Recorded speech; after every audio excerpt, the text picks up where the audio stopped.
Hey everyone, wanted to give you a little Caladan update on things as my little makeshift temporary lab has got to be pulled down today because we're going to be moving in a couple of days time. So I wanted to just close out for the next couple of weeks. I gave an update on our forum, which I'll put a link to in this description of this video if you're sort of not up to speed with what's going on at the moment. But before I tear this down, I just wanted to explain a few things and sort of give you a little demo as to where this is at the moment. And I've made quite a lot of progress. So I'm doing the firmware for the user interface for the Caladan on my own now, and made quite a bit of progress. So the production cards have all been done. These are a lot smaller than the original.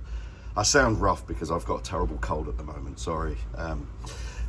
These cards have all been finished. All the production cards have been made. I've got huge boxes full of these things, little stubby cards, and that's the card that's in there at the moment. The drivers for the cards have all been done, and what I'm going to talk about is what I've done so far with the driver loading of the cards in terms of how the UI works, and it's really pretty cool. The system takes the driver for the card, and the card kind of behaves a bit like a plugin in the sense that it provides all of its parameters to the operating system of the Caladan. Wait for that stupid noisy car to go past. What an idiot.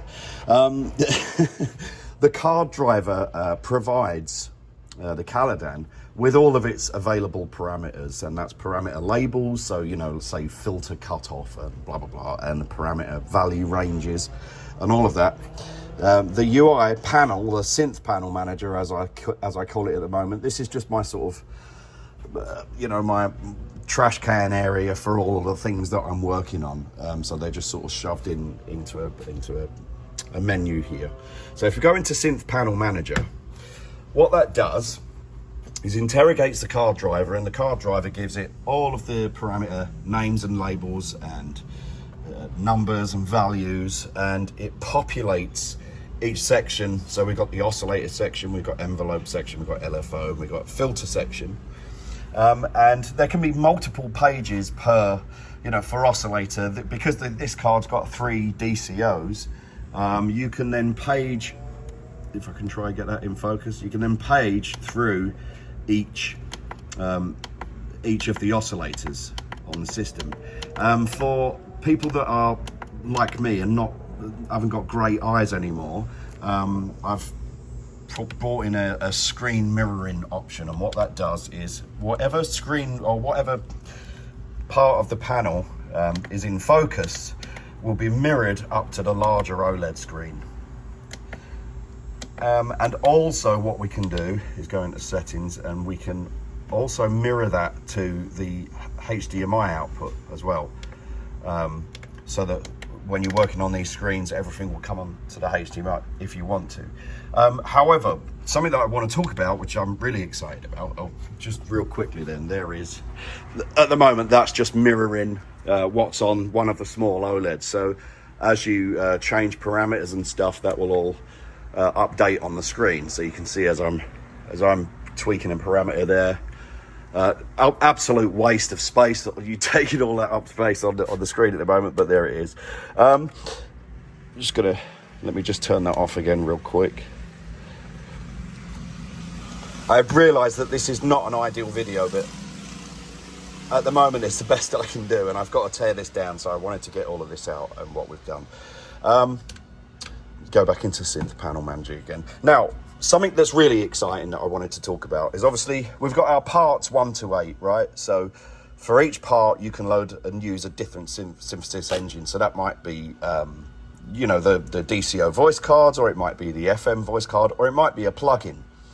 And so with things like the LV2 plugins and the cards, the synth panel manager will take out all of the parameters and all of the values and everything, and dynamically on the fly draw a screen with primitives like faders and buttons. Now at the moment this is not fully developed out, so this is all just faders at the moment, but it will dynamically create an interface that you can also use the mouse and the keyboard, if you're connected to it, This is the HDMI output from the Caladan. So it will dynamically create an interface layer with all of these faders for all of the synth parameters. And by the time this is released, you'll be able to sort of edit this panel.